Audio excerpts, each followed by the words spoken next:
Hey VC, how you doing? This is Christian down here in Santiago, Chile. Finally doing a video that is being kind of way overdue. I've seen a couple of threat responses to this one that was started by our good friend George G. Room of Rock. He wanted us to show and talk about the first 10 bands that we heard, and the first things that we ever bought about those 10 bands. I have seen a couple of very cool responses done by Brett at Headbangers Closet, Independence, Kirby, Dennis, Analog Archives, Simon at Explosive Actions, and Mega Jeff at his really cool channel. So I decided to do mine. I'm going to show a lot of things that maybe, and I'm sure those other channels have already shown, but I think what's most important are the stories behind these records and why they were the first things we heard and we bought from those bands. I'm going to try to break this video into four segments, and if I'm doing it in the way that I think it's the best for you to understand from where I'm coming from. First, it's going to be friends and family. Number two is going to be TV. Number three, it's going to be radio, and four is going to be those very cool VHS tapes we used to have back then. So let's start with family. And the first thing I'm going to talk about this. This is a big shout out to my brother. He's 2 years younger than me. He's actually living in Canada with his family. He's in Surrey, and I think that's British Columbia. So if you happen to see him, talk to him. He's a really nice and very cool dude. And he was very much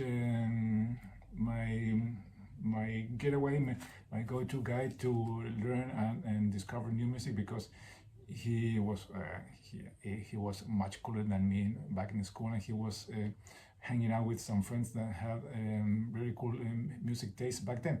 Those are the early 80s. Back then things were rather different from everything that we actually know as a country down here in South America. But the first thing that we ever bought and listened and played over and over again as a rock music was this band and this cassette I have shown many times. This is Queen of the Game. This is a very early Chilean pressing with everything translated to Spanish. Sorry about the glare. It's really shiny, sunny this morning here in Chile. So, of course, this cassette has seen a lot of action, but I think it still plays well. But trust me, we play this cassette with my brother on our when we're going for a ride with my parents and my younger sister. We played this thing over and over again, and trust me, it has a special place in our hearts, because it was the first thing we bought from or asked our parents to buy from Queen. Of course, we have heard. I think we have heard by this time Bohemian Rhapsody and Maybach and other two songs, but this was the first thing that we wanted as a rock thing back then. So there it goes, Queen, number one, and that's the first thing that we bought. But the other stuff that I have shown many times, and again, thanks to my brother, is when he came back from school with a dub cassette of this great and awesome album, The Number of the Beast, and he hand me that cassette. I played, and it was like an epiphany. It was something different, completely unknown to me back then. Hearing this album for the first time, and the opening track, Invaders, That's one of my favorite tracks, my favorite songs from Iron Maiden, even though it's not one of the most popular one. It's kind of an underrated song. But this is a huge album to me. But as you might think, this is not the first thing I ever bought from. Sorry about that. This is not the first thing I bought from the band, because when I was still listening to this on cassette, I didn't mind it was not an original record or original cassette. I didn't mind because I was listening to this over and over again. But the first thing I ever bought from Maiden is this one. This is a Peace of Mind, again, a Chilean president, with everything translated to Spanish, as you can see over there, and also the songs. This is again different to that one. So it kind of took me a little bit to understand the sound the band had in this release, because it was, of course, Iron Maiden with a new drummer, but the sound was kind of different. The songs were a little bit longer, a little bit more integrated than the previous one. But again, a fun listen cassette, and still proud to have it here in my collection. So there it goes. Again, thanks to my brother, and giving me that borrowing me that Maiden. So this is how my journey with Maiden started.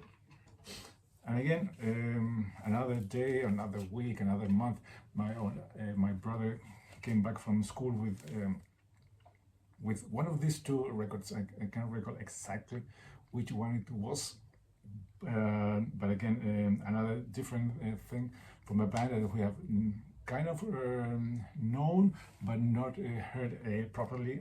And this is Priest, with one of these two, Defenders or Screaming for Vengeance. I have no and think it was this one the first thing we bought, but of course maybe this was the first one we listened. I can't remember exactly, but definitely it was one of these two albums, and still a great and fun listen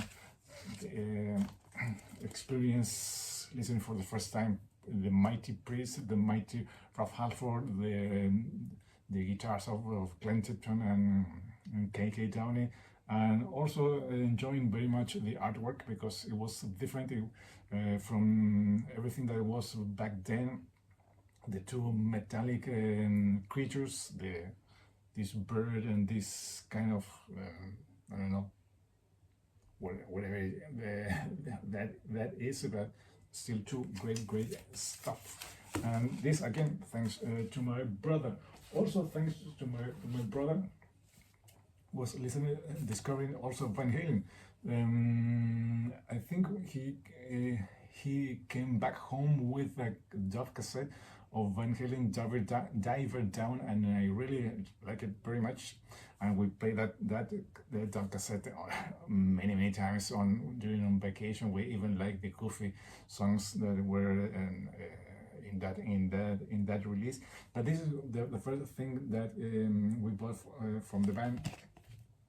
Maybe, of course, I think we bought this on late '84 or maybe around that era, but still a fun band that we discovered, or at least I discovered thanks to my brother again. So there goes Van Halen and 1984.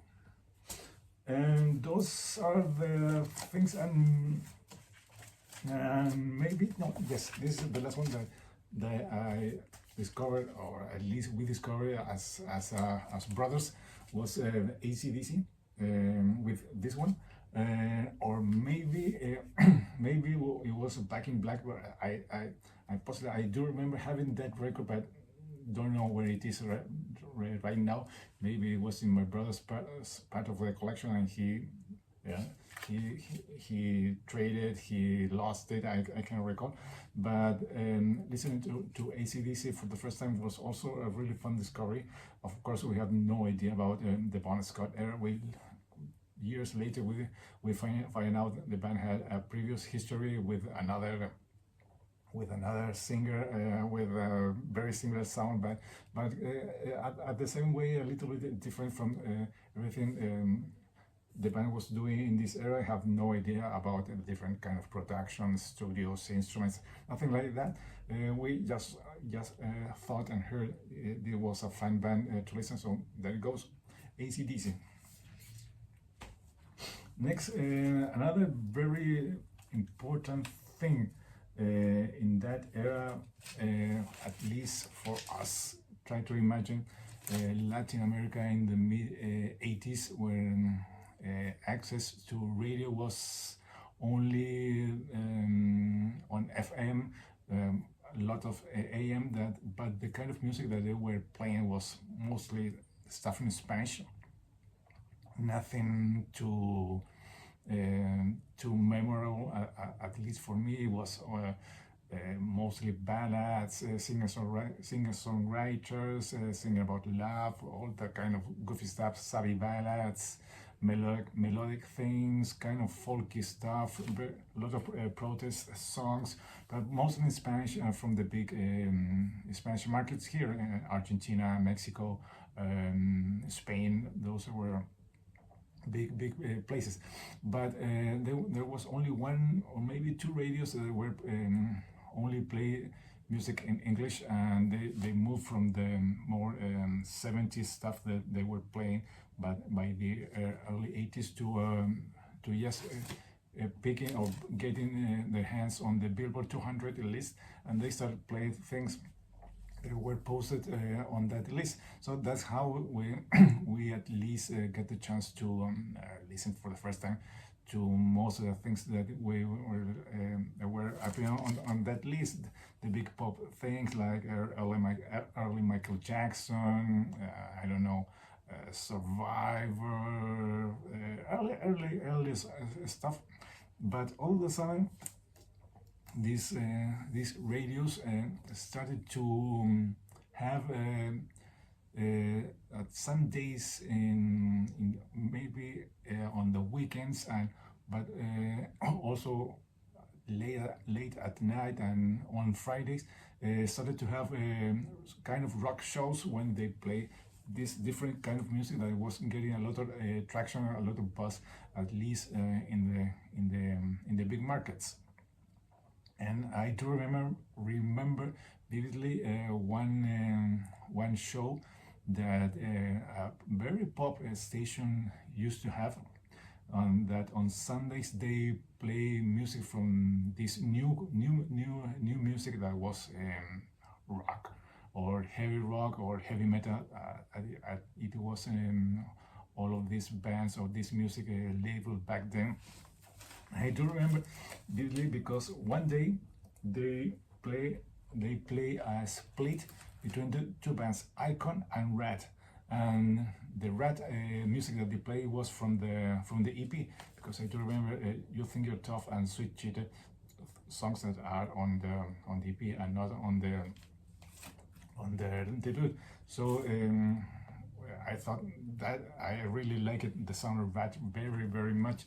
So I went out and got this one. This is Rat Out of the Cellar, still my OG from back then, and this also this was a birthday present again for my brother, because we shared the same taste in music, and he went and got me this one.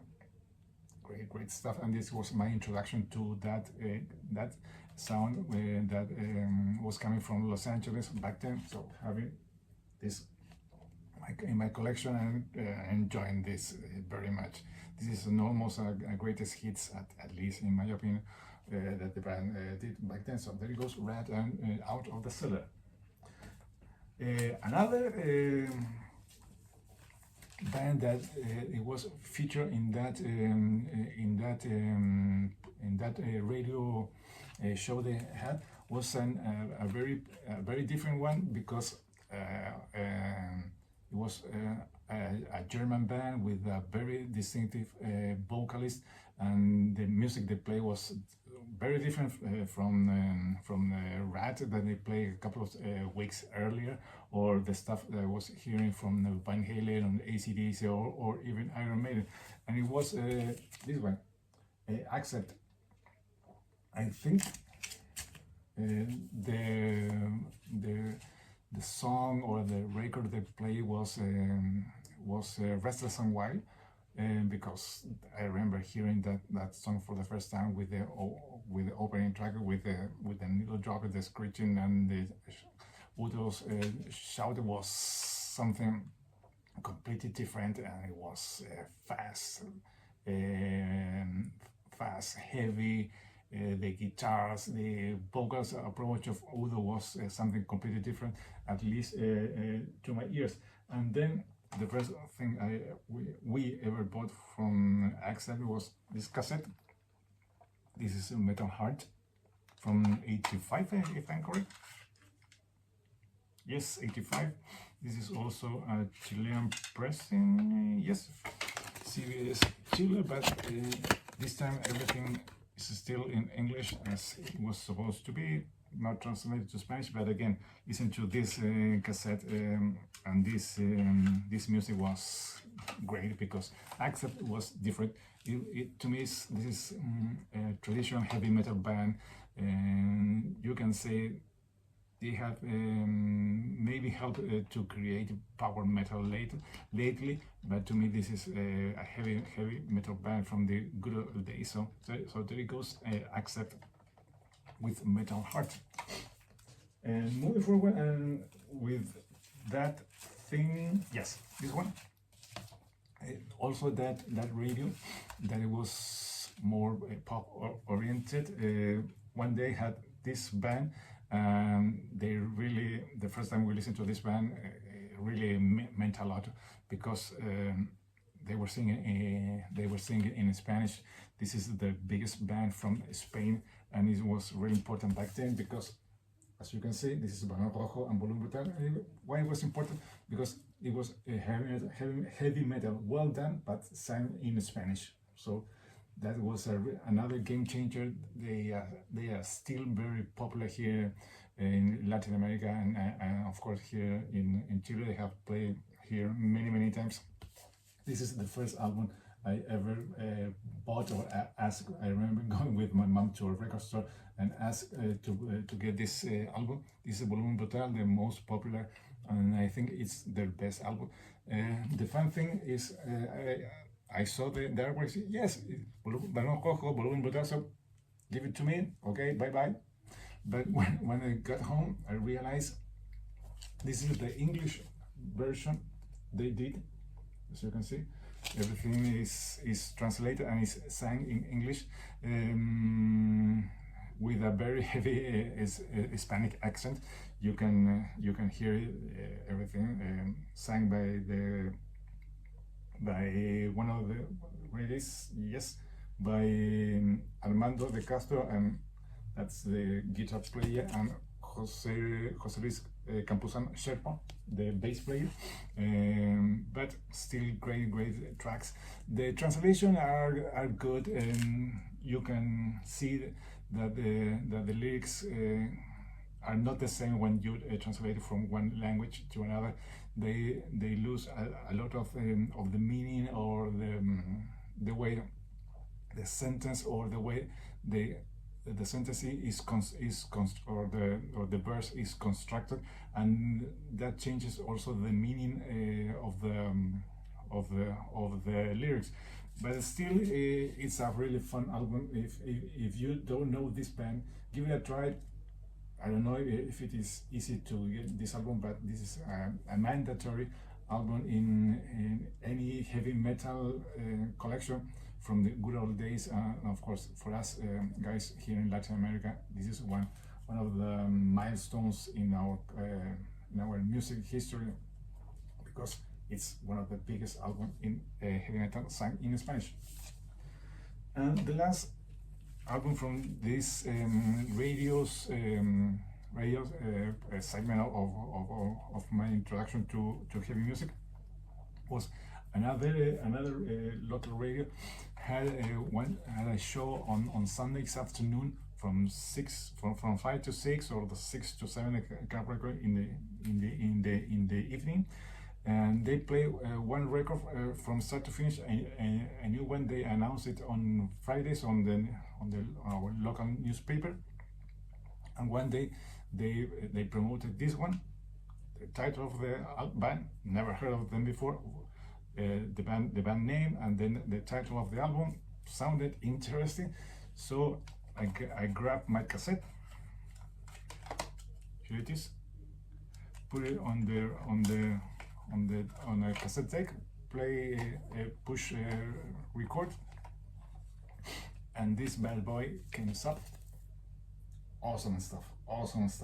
Another great album, different in certain ways with everything that was listening back then. It was made on steroids with a singer, a very young Michael Kiske. It was taken like a cross between Dickinson and Ralph Halford, with a higher pitch, and every song was amazing. Still, this album is fun to listen. I listened to this one a couple of days ago, and still fun to listen to. I'm Alive, A Little Time, Twilight of the Gods, A Tale That Wasn't Right, Future World, Halloween, great stuff. And this is the birth of power metal, but back then we had no idea what power metal was. It was labeled lately labeled as power metal, but another great stuff from back then. Now, when we were young, though, back then we had not access down here to MTV or stuff like that. We have MTV many years later. It was a Latin MTV. It was nothing to do with what was going on the States. But there was one TV show that started to play videos on Sundays around 12 in the evening until 3 o'clock. So they started to play videos. Mostly they started to play pop videos, the more popular stuff from, I don't know, again, Michael Jackson, Cyndi Lauper, Rick Springfield, Madonna, you name it. But all of a sudden they started to have, at the end of the show, around when it was mostly an hour left for the show to end, they started to play videos of heavy music, of rock music from the earlier bands from the 80s, and that's how we discovered two things: music, and that there was a network in the States that have these videos, and they play constantly. That's how we discovered our MTV at Headbangers, both thanks to this program that it was taking those videos from, we don't know how they get those tapes, and they played here in Chile. And in those videos, in those shows, a couple of bands were constantly on rotation, because they were getting really popular, and people were asking to see more of this band.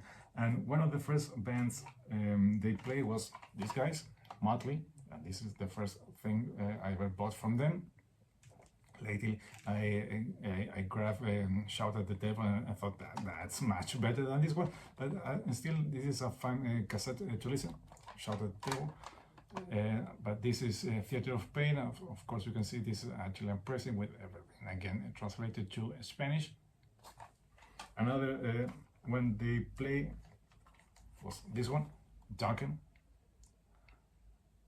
Under Tooth and Nail, and again everything translated to Spanish. Still have it. Great stuff. I think maybe my favorite Duncan release, if you ask me. And also these guys, Helix and Walking the Razor's Edge, another cool stuff that we have that they play, I think, this video, and many other more. And one band that or artist that you can't you don't immediately resonate or think about seeing a video of them was these guys, Dio. I remember seeing the video for We Rock, first the opening track, and I thought, yeah, that's different. That's also really cool. Seeing a small dude with a big and powerful voice and with a great band behind. Of course, back then, a very young Vivian Campbell was kind of a guitar star, a rising star, playing that instrument, and hearing and seeing Dio was also really cool. So there goes my first thing I ever bought from the guy was this one, and still great. And the last two things I'm going to show up is that also thanks to that program and realizing that there was this thing called MTV. Anytime we knew about somebody that was having flying to the States and kind of like this music, we give him a stack of blank VHS tapes, so he can record, or if he wanted, if he had the chance, or he was willing to record shows of Headbangers Ball. And that's how we end up to discover a lot of bands that this show, or at least on the radio, we had no chance to listen to or to discover. Lately, we find out about these bands thanks to cassette tradings and some fanzines or word to word from other guys. But I do remember that in one of those tapes, on one of those VHS cassettes, this band appeared with two videos put all together. Although those two videos are from two different records, from the first and the second. But it was this guy's Fastway. Great stuff, great stuff. I remember liking that song, Say What You Will, for seeing that video, seeing that very cool and two really nice girls that are the featured in that video. But seeing this it was also really fun. And then they play All Fire Up from their second album, and this guy was the star of the show because of his very powerful voice. But hearing Fastway was another game changer. And also I remember seeing in those videos for the very first time Megadeth with Peace Sells and Wake Up Death. Great stuff. Also I remember seeing some yesterday and today, Doro with All We Are. What else? Also Def Leppard, seeing the video for Fooling a Photograph, and stuff like that. But then at one of the latest videos that came up in that maybe in one of those cassettes was a really important one, and getting the chance to discover this band and then getting this record was another very important thing for us.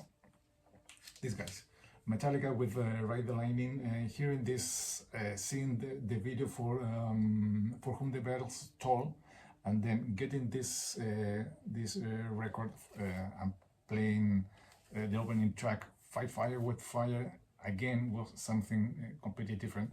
It was something me and my brother had never listened before. It was something completely different. It was heavier, it was meaner, it was more aggressive, it was faster, it was out of this world. It was another kind of music that we have no idea how to describe it and how to categorize that sound that we were hearing. So I think this was the last band that made a huge impact in that era of the early 80s in music, because it was something completely different.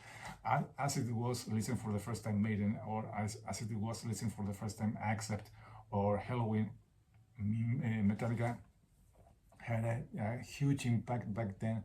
And even though with the later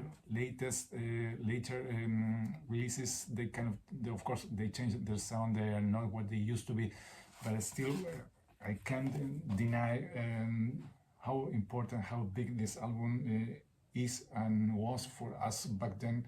And then we bought Master of Puppets and Kill 'Em All, but this was the first thing that we discovered from the band, and it's still fun to have it in our collection. So that's it. Those are some of the things that I remember getting for the first time and listening for the first time back then.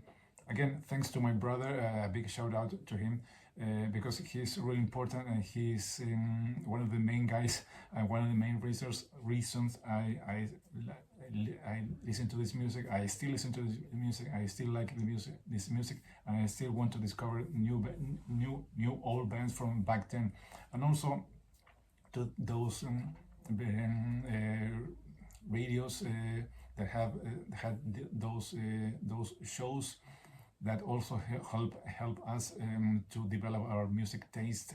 And thanks to all those guys that recorded those VHS tapes for us and help us to find out and discover newer bands that for some reason they will never be airplay here, or at least seen on TV. So that's it. I think 26 minutes is more than enough. Hope you understand what I was telling you, and what I was trying to explain about what it was like listening to music and discovering stuff in the mid 80s in a very different part of the world, in a very different country as that Chile was back then to what it is right now, without access or knowing what MTV was, but still a fun ride. And hope you like my response, and thanks again to George for having this idea, and sorry it took me so long to do a proper response. This is Christian down here in Santiago, Chile, saying goodbye. Till next time, bye bye.